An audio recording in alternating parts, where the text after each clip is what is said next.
Bonjour à tous et bienvenue ici à l'ESAT à Roubaix, l'école supérieure d'art appliqué et textile, pour l'arrivée de cette première étape du Volvo e-Truck Tour. Qu'est-ce que c'est le e-Truck Tour? Eh bien, c'est un road trip en camion électrique. On est parti ce matin de Gand, on va rejoindre plusieurs villes au fil de la semaine dans le nord de la France. Et puis, on parlera bien entendu, c'est la thématique de la semaine, le camion électrique, car c'est une chose très nouvelle et nous allons découvrir sa technologie. Et avant toute chose, évidemment, avec vous, Jérôme Flassaillet, directeur électromobilité de Volvo Trucks France, nous allons évoquer ce qui s'est passé au cours de cette première étape. Une centaine de kilomètres, c'était un petit peu symbolique, mais ça veut dire quand même beaucoup de choses. Exactement, donc pour ces nouveaux camions FH, FM et FMX électriques, nous avons ouvert les commandes au mois de juin de cette année et la production va démarrer cette semaine. Donc c'est le vrai départ maintenant. Donc terminer cette étape aujourd'hui, voilà, ça montre que notre projet prend vraiment forme de manière extrêmement concrète. Alors, c'est concret pour l'industrialisation, c'est concret également pour la commercialisation, mais on ne peut pas dire qu'on voit ou qu'on prévoit de voir beaucoup de camions électriques tout de suite sur les routes. Alors le marché de l'électrique il reste encore assez confidentiel en termes de volume, mais on voit cette année quand même une nette accélération. Donc ce camion-là, il a vraiment un fort avenir. Pour nous, l'avenir, il est électrique. Et alors ce camion, évidemment, c'est le début de plein de choses. Et puis nous avons Joël Demoule, le formateur, le responsable des formateurs de Volvo Trucks France, qui a pris le volant pour cette première étape. Et je l'invite à nous rejoindre sur le plateau.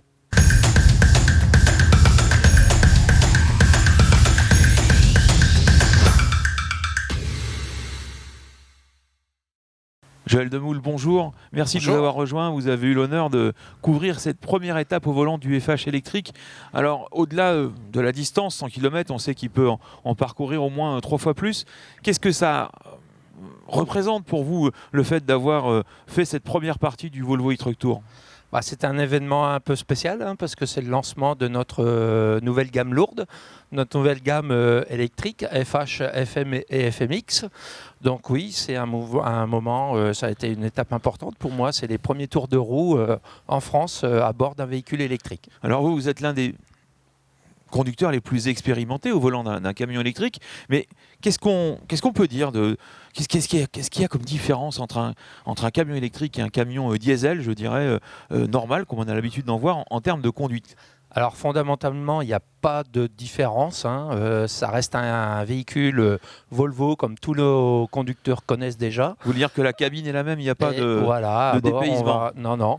La seule chose qui va être importante, c'est la gestion de notre One Pedal Drive qui permet d'utiliser le véhicule sur la mise en vitesse et le ralentissement avec une seule pédale. C'est-à-dire que vous ne touchez plus à la pédale de frein? Du tout. Non, on va pouvoir tout commander, l'accélération, la retenue et le freinage avec cette même pédale d'accélérateur. Donc ça, c'est quand même une sacrée évolution dans le métier de conducteur. Oui, tout à fait. C'est une grosse évolution, un confort de conduite inégalé. Et qu'est-ce que ça apporte d'autre, le camion électrique? Parce que du coup, il n'y a pas de bruit de moteur. Voilà, ça apporte beaucoup de sérénité de conduite, du calme, toujours au bénéfice de la surveillance de l'environnement autour du véhicule. Est-ce qu'au début c'est un petit peu perturbant ou est-ce qu'on arrive à prendre ses marques tout de suite? Du tout, c'est pas perturbant du tout, si ce n'est le silence à bord, qui lui par contre n'est pas habituel. Faut reprendre de nouvelles habitudes justement de conduite. Alors vous qui formez des gens à longueur d'année, dans votre œil de formateur justement, avant de prendre le volant, j'imagine qu'il y a des choses à inculquer à la personne qui va prendre le volant. D'ailleurs, qu'elle conduise avant un véhicule diesel ou pas.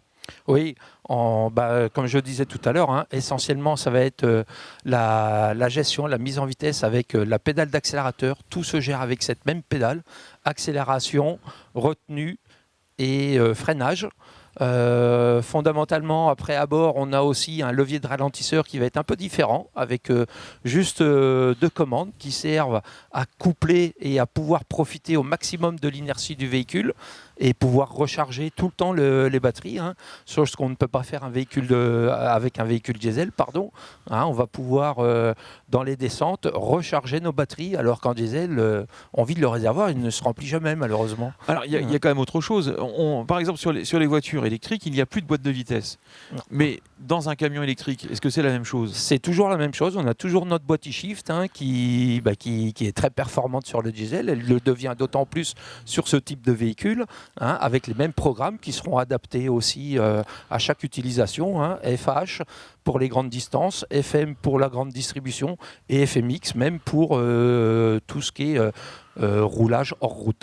Donc on a remplacé le thermique par l'électrique, mais la qualité de conduite, la boîte e-shift, l'agrément qu'on peut en avoir est toujours là. C'est toujours là, exactement. Merci beaucoup, merci à vous Joël Demoule de nous avoir fait partager votre expérience au cours de cette première étape du Volvo e-Truck Tour. Alors un camion électrique, bien sûr, c'est un concentré de technologie, mais c'est aussi un véhicule qui a demandé un long temps de développement, puisque voilà, on peut pas développer aussi vite un camion aussi performant. Alors pour évoquer ce sujet et pour évoquer la gestation, la genèse du projet du FH électrique, eh bien nous allons recevoir Karine Voa-Palmquist, qui est la chef de projet de la gamme lourde de Volvo Trucks. Je l'invite à nous rejoindre sur le plateau.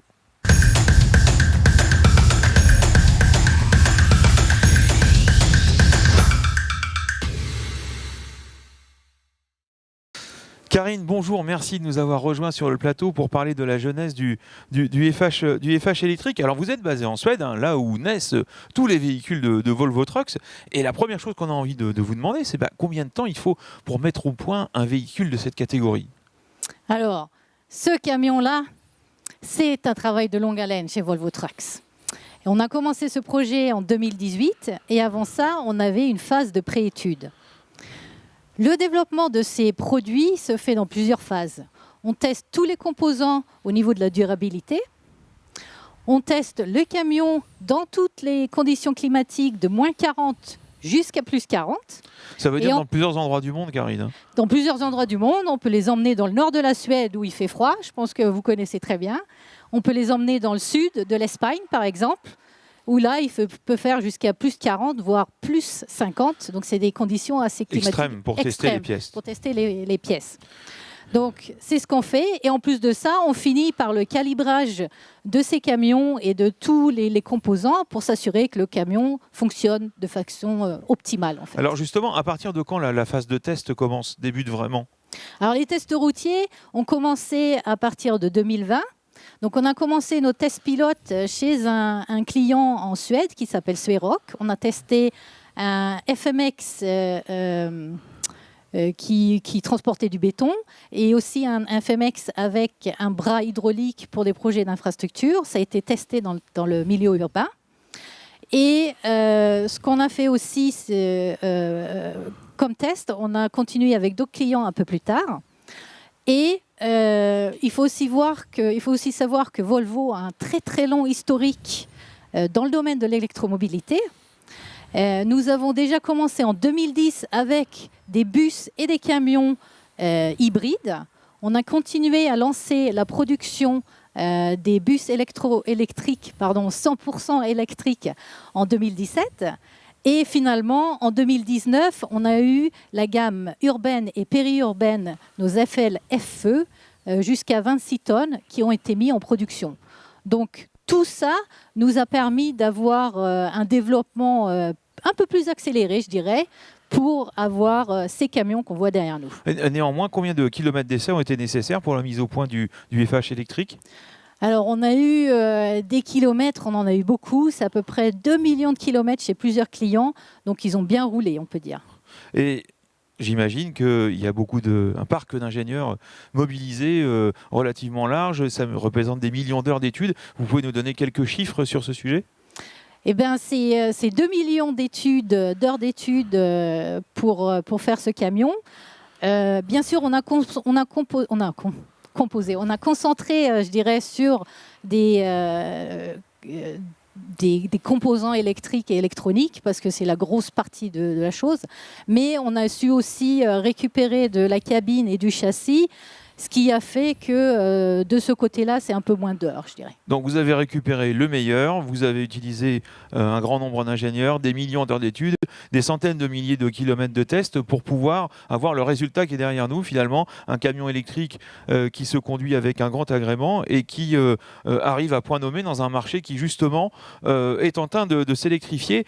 Merci beaucoup, Karine, pour ces précisions. On va parler un petit peu technologie, parce que visiblement, il y a eu un gros travail de fait depuis ces dernières années avec vous, Jérôme Flassaillet. J'imagine qu'un camion électrique, c'est pas seulement un moteur et des batteries qui viennent remplacer un moteur diesel. Alors bien sûr, on remplace le moteur à combustion interne par des moteurs électriques qui sont raccrochés à notre boîte de vitesse iShift 12 rapports qu'on connaît sur les modèles diesel. On enlève les réservoirs et on les remplace par des batteries pour stocker l'énergie. Mais surtout, on a une architecture de véhicule qui est assez semblable, je dirais, d'un véhicule diesel conventionnel.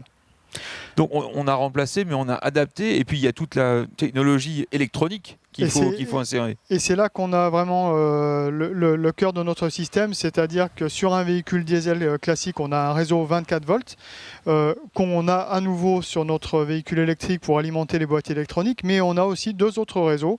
Un réseau de 600 volts continu, c'est la tension de nos batteries, et du 400 volts alternatif qui sert à alimenter nos moteurs électriques pour faire avancer le véhicule notamment. Alors sans déflorer la totalité de la fiche technique, on peut peut-être dire un petit mot de la puissance, du nombre de batteries, alors le poids d'impact de la batterie, et puis combien il y a de moteurs électriques dans ce camion? Alors sur ce véhicule qui est juste derrière nous, nous avons 3 moteurs électriques pour une puissance totale de 490 kW. On va avoir un petit peu plus tard une version de moteur seulement qui proposera 330 kW sur cette version-là. Et concernant les packs batterie, un pack batterie fait 550 kg et on peut aujourd'hui en mettre 5 ou 6 sur nos véhicules, ce qui donne une autonomie de ces camions d'environ 300 à 350 km en fonction du profil de route et du type de conducteur. Donc 350 km d'autonomie pour 6 packs de batterie et 3 moteurs électriques. C'est exactement ça. Est-ce qu'on peut parler de temps de recharge? Est-ce que ça se recharge sur les mêmes bornes qu'une voiture électrique? Alors, pas tout à fait, parce que là on est sur des puissances à recharger qui sont assez conséquentes. Aujourd'hui le standard automobile est plutôt sur du 22 kW en courant triphasé. Donc là nous on est sur du 43 kW sur ces véhicules-là. Donc c'est ce qu'on appelle une charge lente, ça prend une dizaine d'heures, donc une nuit pour recharger le véhicule. Et en courant continu, là on retrouve les standards de l'automobile et nos camions ils peuvent aller jusqu'à 250 kW en recharge continue. Bon, on reviendra demain sur ces sujets qui évidemment sont très importants, l'autonomie et puis bien sûr le temps de recharge. Un petit point sur l'échiquier industriel de Volvo Trucks, parce que vous avez annoncé ce matin par la voix de votre président que la production du FH électrique était lancée cette semaine en Suède. Mais comment on insère un véhicule électrique dans une gamme diesel ? Donc aujourd'hui nous avons un outil de production, ce sont nos usines qui produisent tous nos véhicules, aujourd'hui qu'ils soient diesel ou gaz. L'idée c'est de ne pas doubler nos outils de production et de pouvoir utiliser le même. Et donc on a une architecture de véhicules qui est extrêmement modulaire et qui nous permet d'assembler ces camions électriques sur la même ligne d'assemblage que les camions diesel et les camions gaz. Donc nos opérateurs sont à même aujourd'hui de monter ces camions sur la même ligne d'assemblage qui montent aujourd'hui leurs camions diesel. Merci beaucoup, merci Jérôme. Bon, beaucoup d'informations, des millions d'heures de travail, des milliers d'ingénieurs, des centaines de milliers de kilomètres de tests pour avoir ce camion électrique derrière nous qui peut être fabriqué sur les mêmes chaînes de fabrication qu'un véhicule diesel. C'est la puissance de l'étude qui fait qu'on puisse intégrer tout cela au même endroit. Merci beaucoup Karine de votre présence. Merci Jérôme. Je vous garde quelques instants pour nous dire un petit mot sur l'étape de demain. Donc, nous allons quitter Roubaix pour rejoindre Reims. Combien de kilomètres et qu'est-ce que vous avez prévu ? Donc demain c'est l'étape la plus longue de notre parcours, elle fera un peu plus de 250 km, Roubaix-Reims.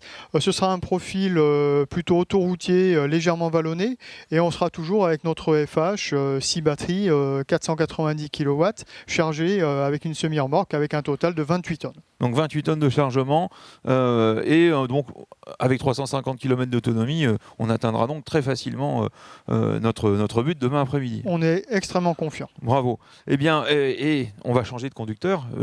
Joël va laisser la place puisque comme chaque jour, nous aurons un nouveau conducteur. Et demain, eh bien, ce sera une conductrice. Ce sera Gladys Rio, conductrice de SE Levage du groupe Mediaco. Et puis, bien sûr, nous recueillerons ce sentiment. On la recevra sur ce plateau en fin de journée. Et puis, on abordera avec Jérôme et d'autres invités l'épineuse question, je dirais, de l'autonomie et puis de la recharge, puisque, évidemment, c'est la grande question aujourd'hui de toute l'électromobilité. Je vous donne rendez-vous demain à la même heure et au même endroit sur les réseaux sociaux et sur le site de Volvo Trucks France.